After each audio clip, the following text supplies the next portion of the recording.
This is the first year that we've ever collaborated and put together a youth panel at the OAFE AGM. So we look forward to hearing each of these individuals' perspectives when it comes to agriculture and food. And we please join me in welcoming Becka Parker as the moderator of this panel.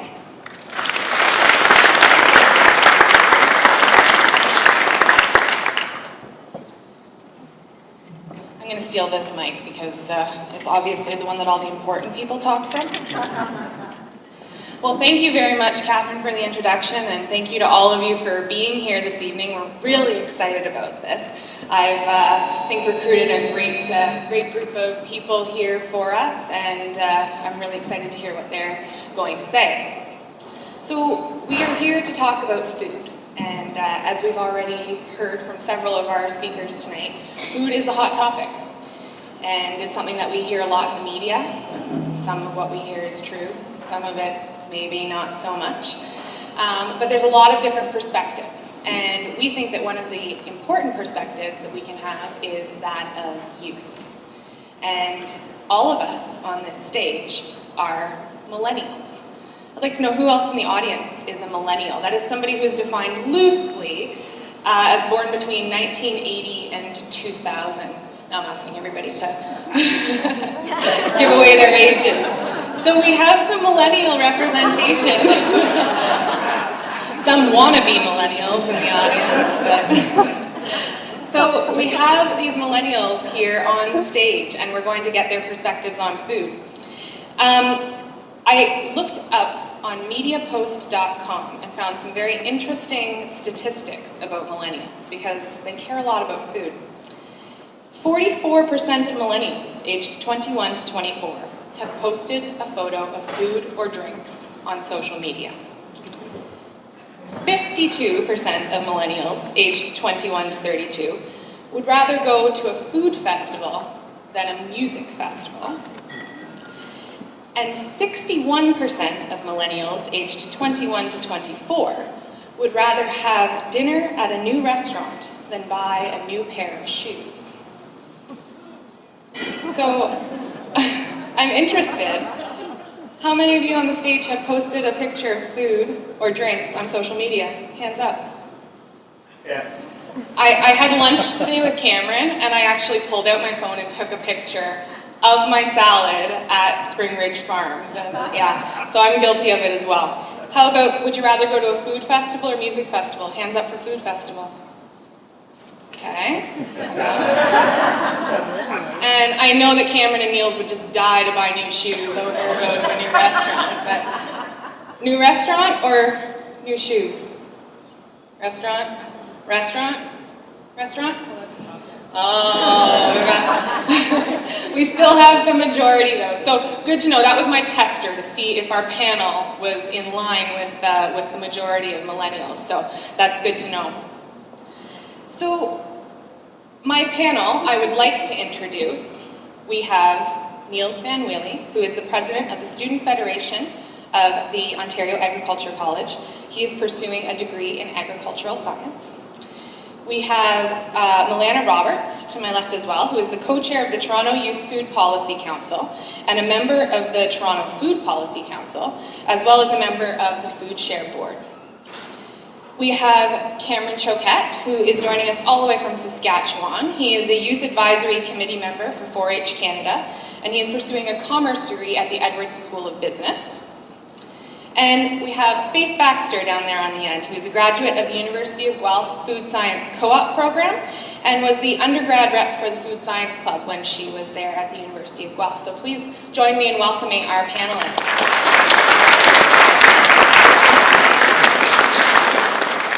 So before we get started, and Lori has warned me that I still have to keep this on time, so she's a taskmaster and I don't want her to dance across the stage, so I will be following her instructions.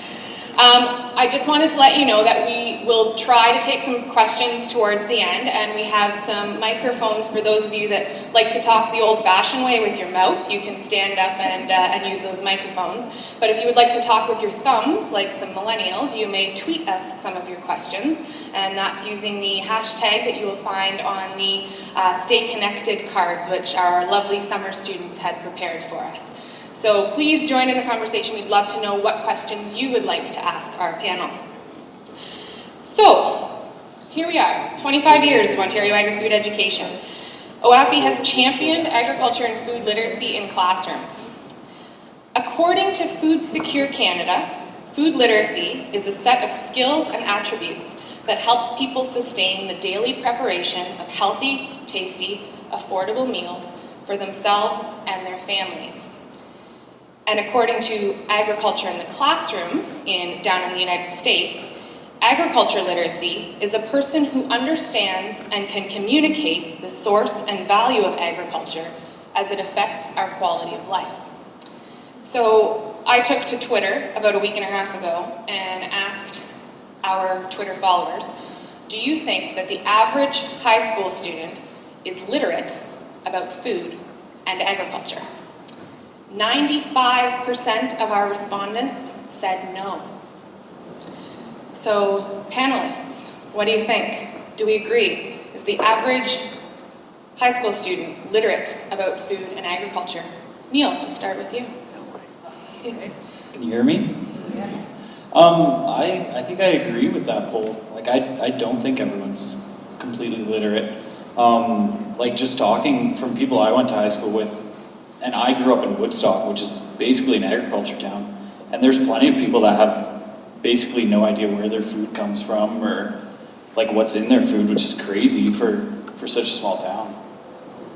Okay, how about in Toronto, Alana? It's sad to say, but I would have to say I think Niels is right. I think that young people don't necessarily know where their food is coming from, know what's in their food, understand, the difference between food that can be grown in season and out of season, and I think that that has a lot to do with the fact that there isn't a lot of food education in high schools. I mean, in Toronto, when I think about my own education and having access to that conversation in school, I think the closest I had was like home ec, and we were just learning how to like bake things and often desserts, not really thinking about fresh food. So I'd have to say, yeah, I think it might be right.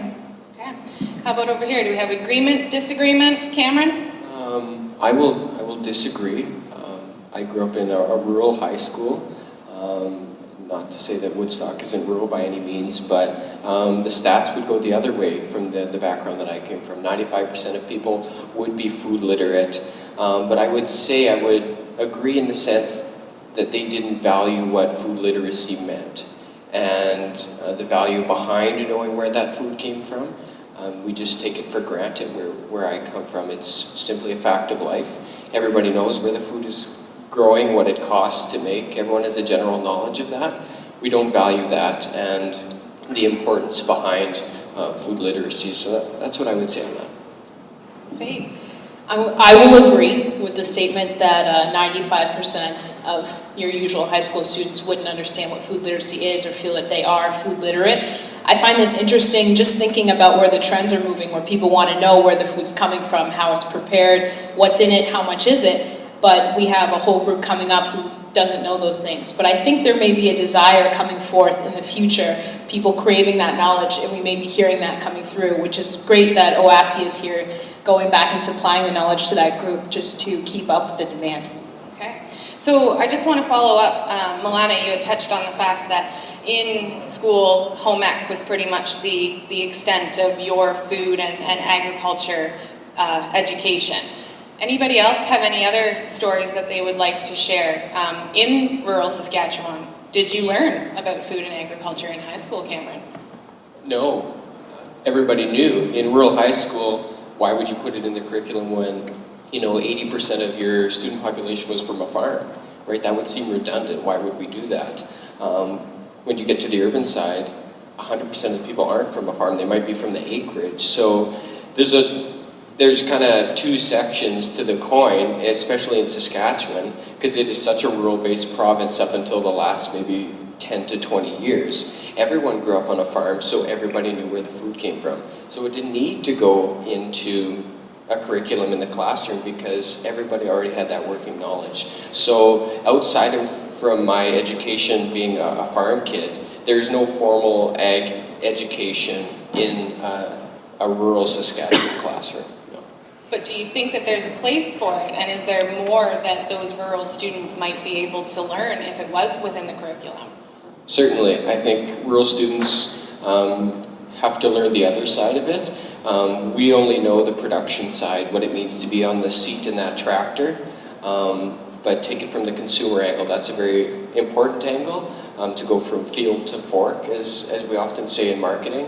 To get that fork side for somebody that grew up on a farm, that's an angle that you could take to educate rural kids, to give them the whole picture. Okay.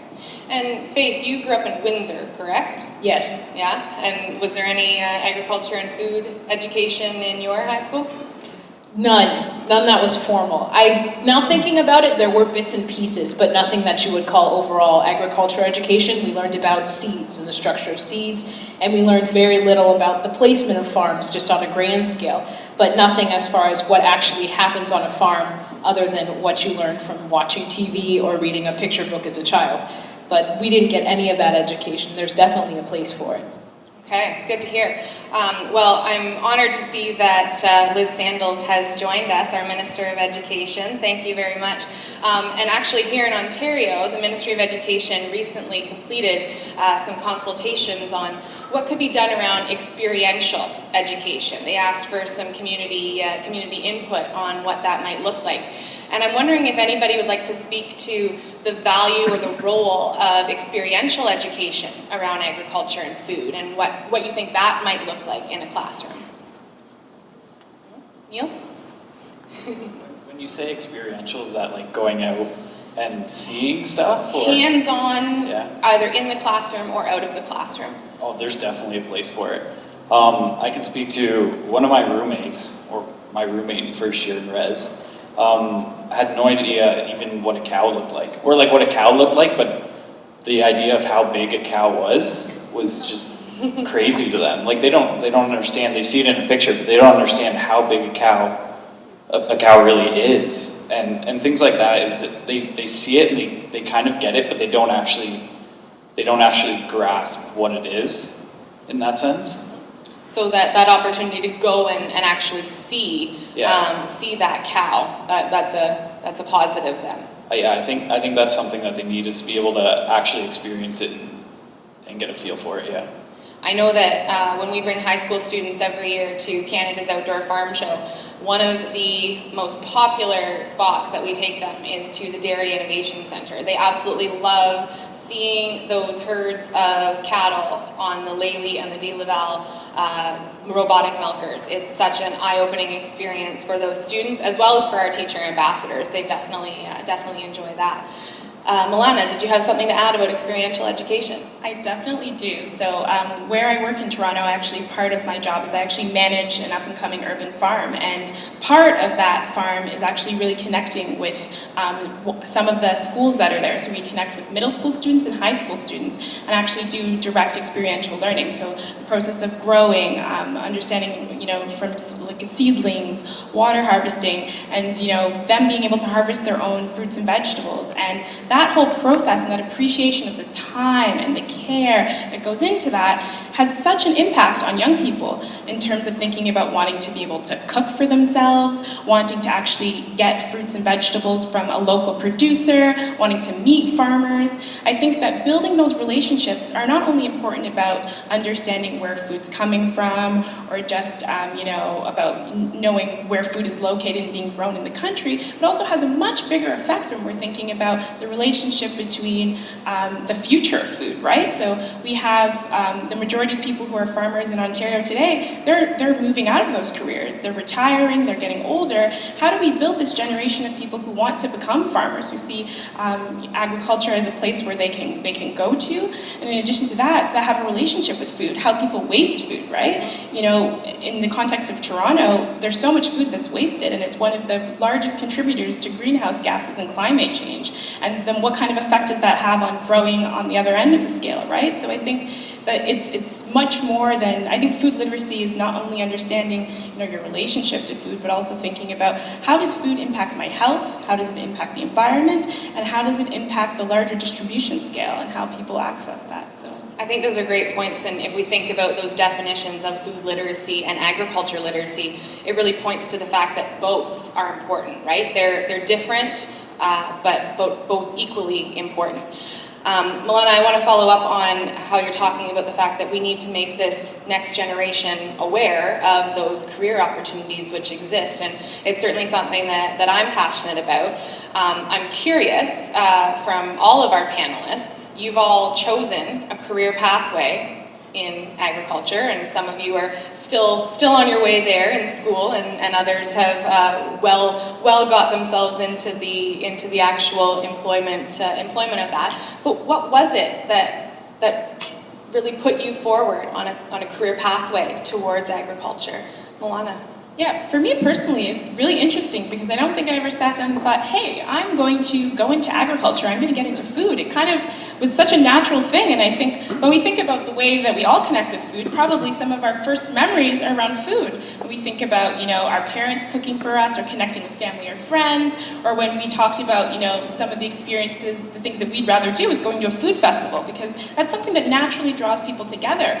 So I have a community development background, and when you're thinking about community development, about people who are low income or in poverty or trying to improve conditions, one of the first things you're thinking about, maybe outside of housing, is food. So for me, it was just it just kept coming back to that in everything I was doing, and whether I was living in Canada or abroad.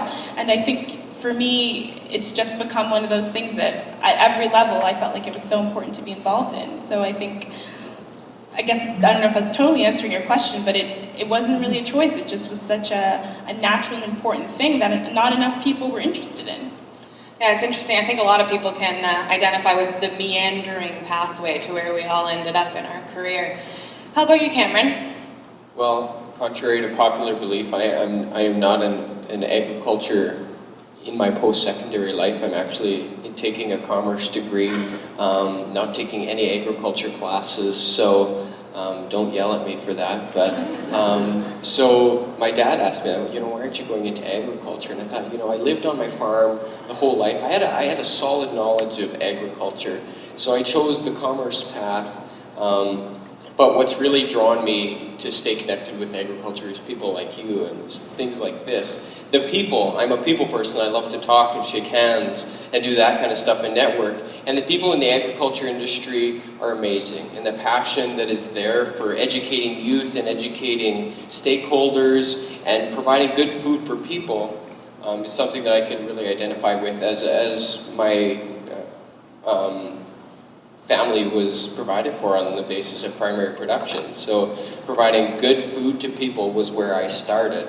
And it's certainly something I identify with. So even though I'm not an ag guy in school, I'm not leaving anytime soon by any means. You are currently employed within the agriculture sector, though, correct? Can you tell everybody what you're doing for your summer job? I'm working with an agronomy sales team out of Federated Co-ops, which is a giant Western Canadian company, of course, that deals on the cooperative association similar to Gailey Foods on the non-dairy side of things. So I'm working in a retail location doing agronomy sales and learning about that. So I was a cattle guy as a primary producer, so I'm getting the crop inputs and crop protection side now. So it's pretty cool.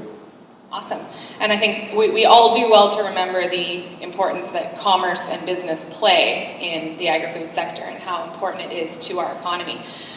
Niels, your rural experience, was that what drove you to your degree at Guelph?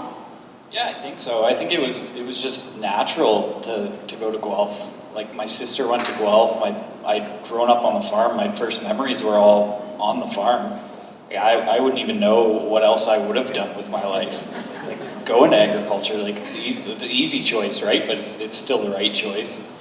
Yeah, I've always wanted to learn more about agriculture. I think my summer jobs are always great, working in agriculture, learning new things. There's always something to do. it's great. There's so many opportunities. A passionate advocate right there. And Faith, what about in Windsor? What drove you to a food science degree at the University of Guelph? Well, being in an urban area, of course I'm not around a farm. And I don't have many friends who grew up on a farm. And I've never seen a farm. So really, it's almost like I fell into it. So I was 16 at the time, and like most 16-year-olds, you don't know what you want to do with your life. Or you still want to be a musician, or do something at home that you think will take off and you'll be the next Steve Jobs or something like that. I was reading a textbook in a chemistry class I was in, and it flopped open on one of the career profiles, and it was food chemist. And I thought that was interesting, so I read it, and they were talking about making TV dinners and all the thought and math and science that goes into making sure your Salisbury steak cooks at the same rate and the same time as your potatoes and your brownie are cooking. And I thought, oh, that's pretty interesting. Then I closed the book and went on with my day. So the next year, I was talking to a guidance counselor, and by now it's grade 12, you got to get it together. And I wasn't sure what I wanted, so I thought first, I'll go into math. I really like math, I'll sit in a room and do formulas all day, like that'll be okay, I guess. Then I wanted to be a pharmacist for a little bit because I really liked chemistry and physics and biology, but I didn't think I'd be happy there. My mom just really wanted me to do it. And then chemistry class again, it's almost like it saw me twice, said, Faith, remember this? Book flops open. It's like they knew I was sitting there. This time the career profile says food scientist. Same example. I said, you know what, I'm going to look into this. So I spoke with the guidance counselor. They said there was a program at Guelph, and I thought, why didn't I think of this earlier? I love food, and I love math and science, and it's just all bundled in this great package in an industry where as long as people are eating, you will have a job. So I thought, I might as well pursue this, and as soon as I got into it, I realized it was the field for me. And I find with a lot of people who grew up in a more urban setting, at least those who I've had the chance to talk to, they have similar stories where they just sort of fell into it because they weren't aware of the industry as a whole. So is awareness then a big piece of that if we're going to get more urban youth to consider this pathway, we need to kind of smack them in the face with a textbook? Is that the lesson here? Absolutely. I do think that, because what you are aware of there is a lot of the traditional careers. Doctor, lawyer, pharmacist, all of those things. So people are heading more in that direction because that's what they think makes sense. This is something established, but they've never heard of food scientist or someone else working in the agriculture sector. So yes, hitting someone in the face with a textbook is sometimes the way to go. That will do the job. All right. Take note, Colleen. That's our new mandate. All right, thank you. That's so great to hear those diverse perspectives, as we said, those diverse pathways that have brought people into either your career or your current school choice.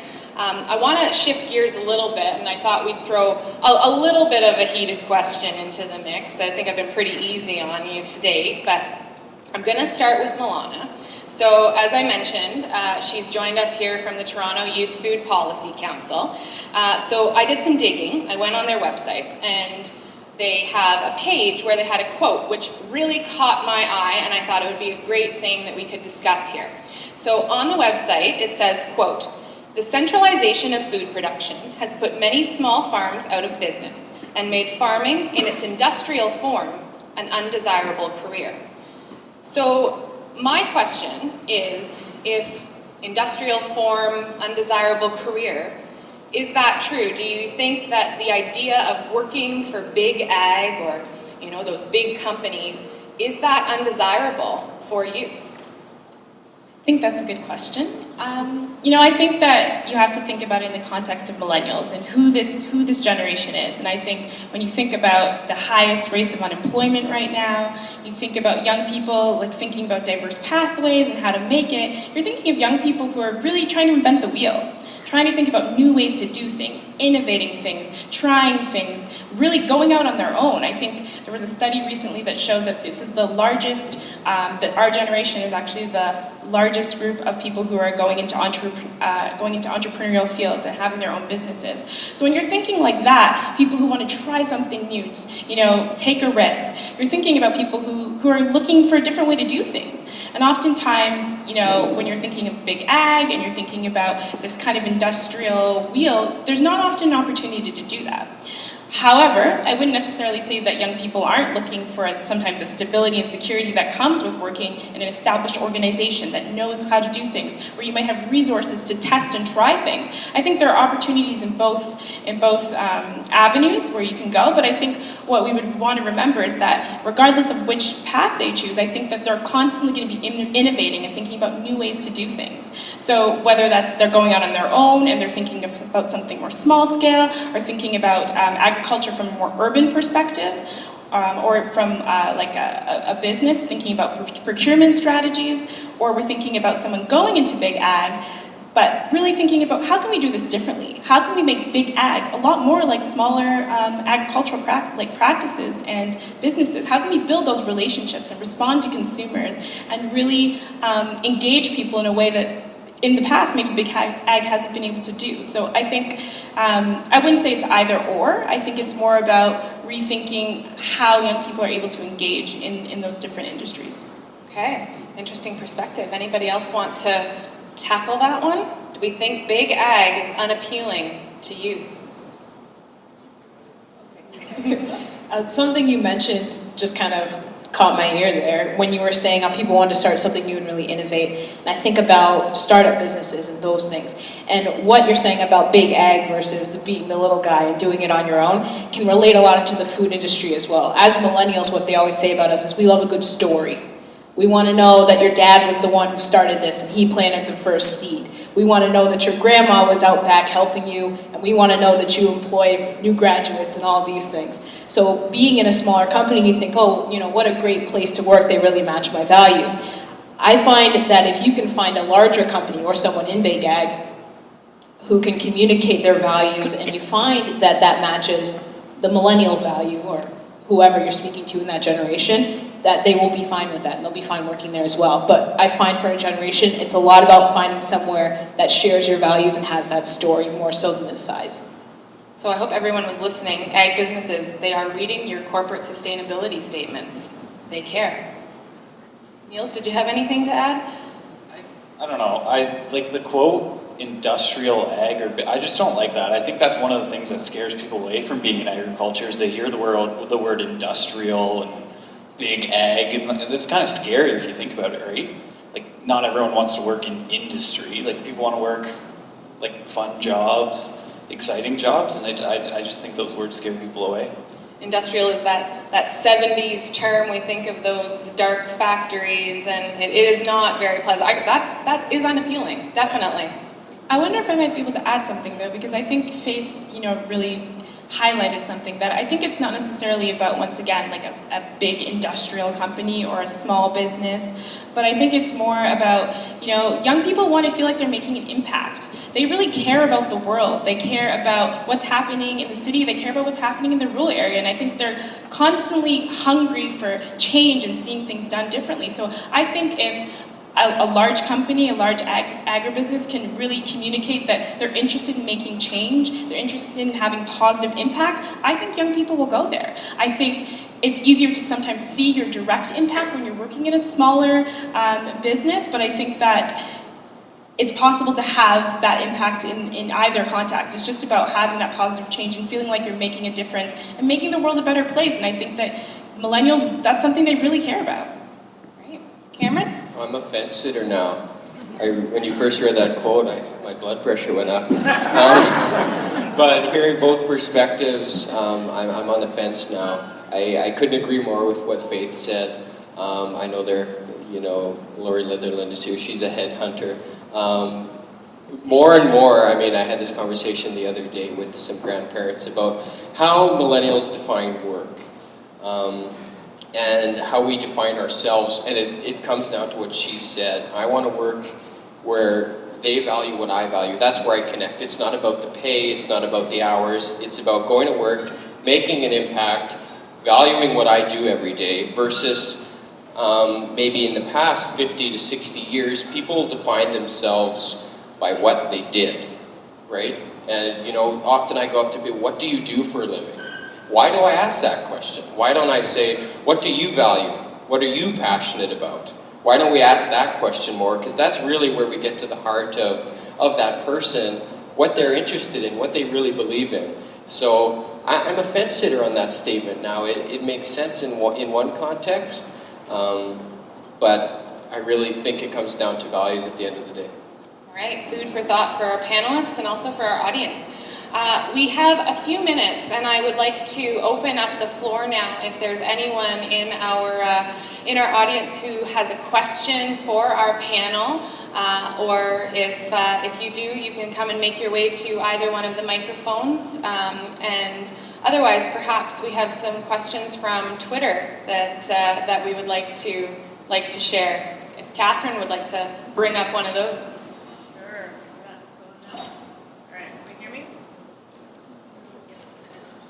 Do I have to? Oh, there we go. Okay, so our first question is from Peggy Breckfeld. Looking ahead, what knowledge does the post-millennial generation need to hear?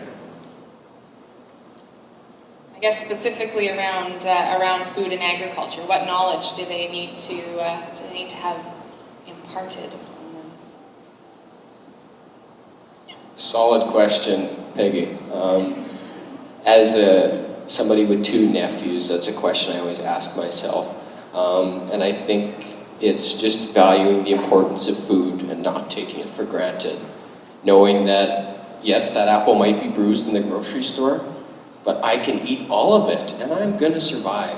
And that's not gonna be food waste. And that comes back to education. I mean, that's the industry OAFI's in, and Ag in the Classroom, and 4-H, it's all about agriculture awareness. And I mean, ministries of agriculture around Canada are going into that social license, knowing where your food comes from. And I think when I look at my 2 nephews, that's what I want them to know, is that food is important.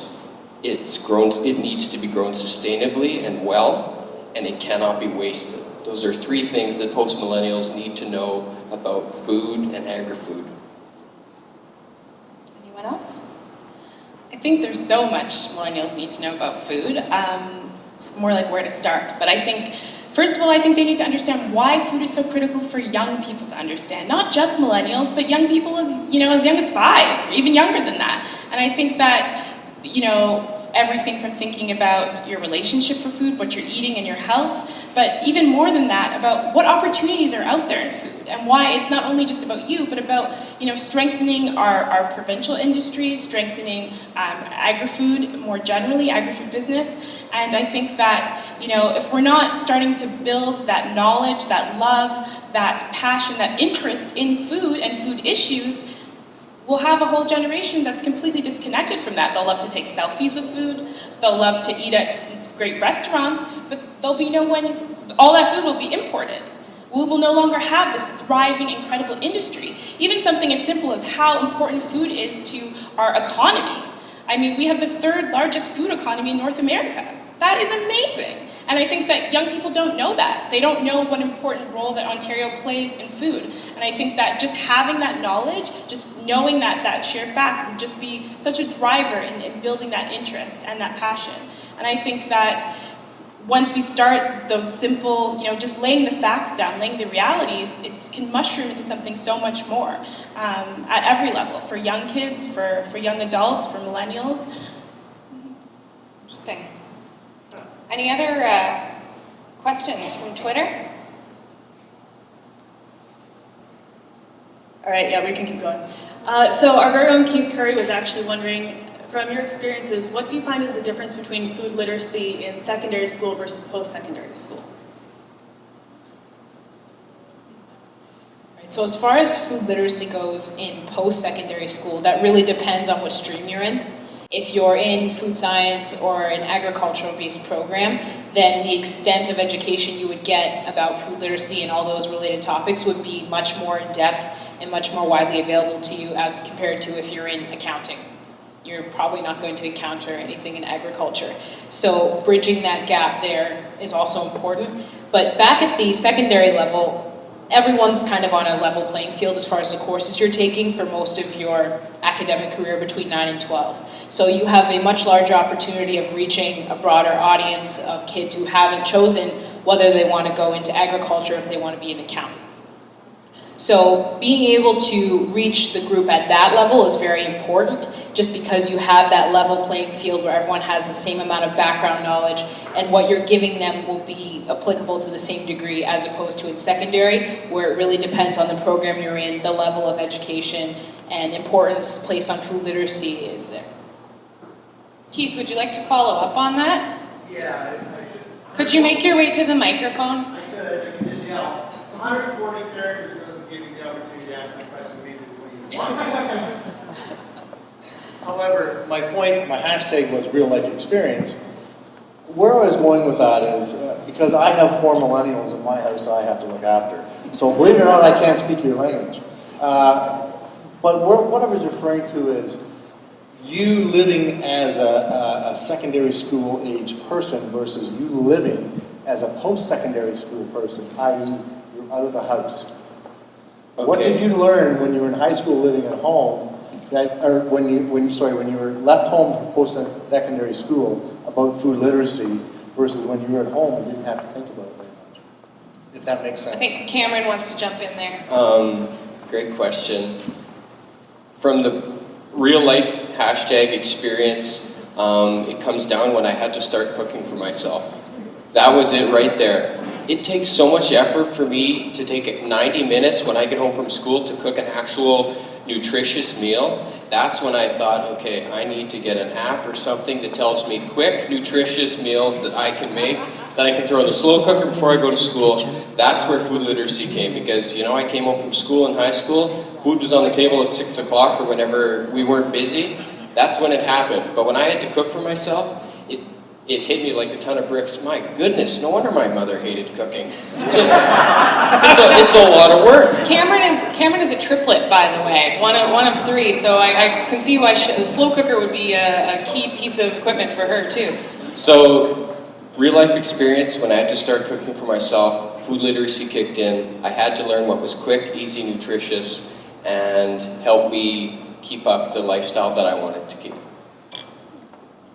Quickly? Yeah, that's really interesting, because I think I definitely agree with that. But for me, I went to Queens, and so I lived in Kingston, and the first thing that I noticed was that there was a food bank.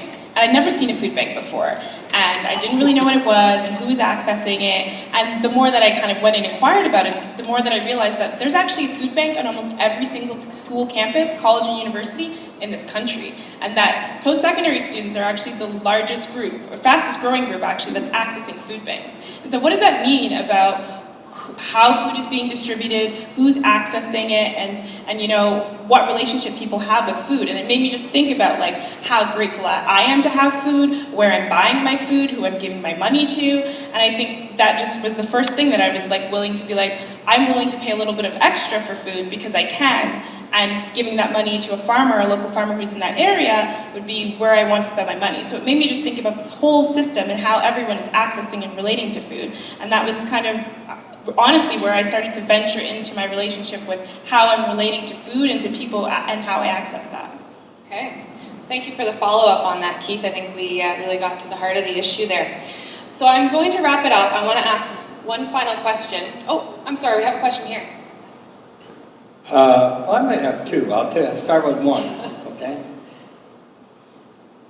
You're going to live to 92. Are you going to take food for granted every day you live to 92? Niels? I think that's a pretty good question. I was thinking about that too, is that we keep alluding to the fact that I think a lot of people, especially here, we take our food for granted. Like, we can all go to the grocery store and buy food, but think about people in other countries where like it's hard to get food or nutritious food.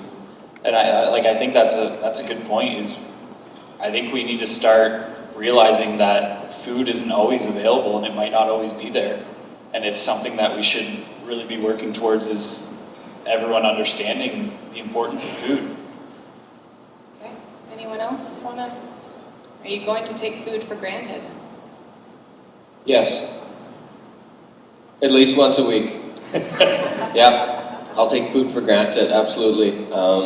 Just like I take a lot of things for granted. Just because, you know, I don't know why. I guess I don't appreciate everything that I have, because I live an affluent lifestyle as somebody who grew up on a pretty wealthy farm. But I'm proud that I know where my food comes from and that I'm educated about it. Now it's the education on how can I use food to my advantage and help people, and I really like the comment she made. I'm a real co-op guy, like Gailey, way to go. So if I'm gonna pay an extra $3 for that head of lettuce because it came from the farmer down the road, I'm gonna do that every day of the week versus giving my money to Big Ag. I mean, not to discredit Big Ag at all, but I really identify with that local farmer. But yes, I will take food for granted. I won't say I never will, but I will at least once a week. I was at a conference just last week, and there was a term used by Dr. Food out of the United Kingdom, and he said, you know, we have a lot of foodies in our culture, but we have a lot of fuelies in our culture who simply view food as something that they need to put in their mouth to fuel them throughout the day. So fuelies and foodies. I'm going to only cut you off with one question there. I'm going to just wrap up with Leanne. You have the last question of our night. So switching gears a little bit, if you look at where you were, I guess, in terms of your emotional maturity in high school, if there were job shadowing programs or internships or work experience offered as part of the high school curriculum, do you think that where you were in your emotional maturity or deciding where you wanted to go career-wise, were you in that mindset at that point of your education, or did that really not evolve for you until you got further into, say, your post-secondary education? Can we maybe start with Faith? I know because you did the co-op program. Was co-op or apprenticeship something that you did in high school? In high school, I didn't have the opportunity to do that, but I find as far as emotional maturity when you're looking at high schoolers, it really varies. You'll find those kids who are definitely future-minded and thinking about, you know, this is what I want to do. Oh, look, there's an opportunity for me to explore that. I will definitely do that. And then there are kids who just go to school and go home and maybe play sports, and that's all they want to do. So you'll find the kids who are seeking those opportunities. As far as the co-op options in post-secondary, those are probably taken more seriously because now you're investing monetarily in your education and in your future. And you're in a stream where you're sort of thinking about where you want to go, and now you have an even greater opportunity to explore it in a setting where you would be a professional doing the job that you're doing during your co-op. But if those opportunities were available to kids in high school, I think the kids who want them will find them. Not everyone who's in high school is looking, but the kids who are desiring those opportunities and really want to push themselves, they will find them and take advantage of them. The Specialist High Skills Major Program, which was mentioned earlier, is I think a great initiative that we see out of the Ministry of Education, which is really trying to give more of those types of opportunities, requiring students to have some sort of work experience. They have to have that post-secondary experience as well. As Jonathan had alluded to, the University of Guelph does a lot of Reach Ahead days. So I do think that we're talking about this generation of Millennials and Generation Z, which is looking to make an impact. They are entrepreneurial. So I think that business mindset is something that we're seeing more and more, and hopefully as those experiential opportunities become available, we'll have more students that take advantage of them. I'm getting the stink eye from Lori, and she looks like she's about to start dancing, so I'm going to cut it to a close, but I would like everybody to please join me in thanking Faith, Cameron, Milana, and Niels. Thank you very much.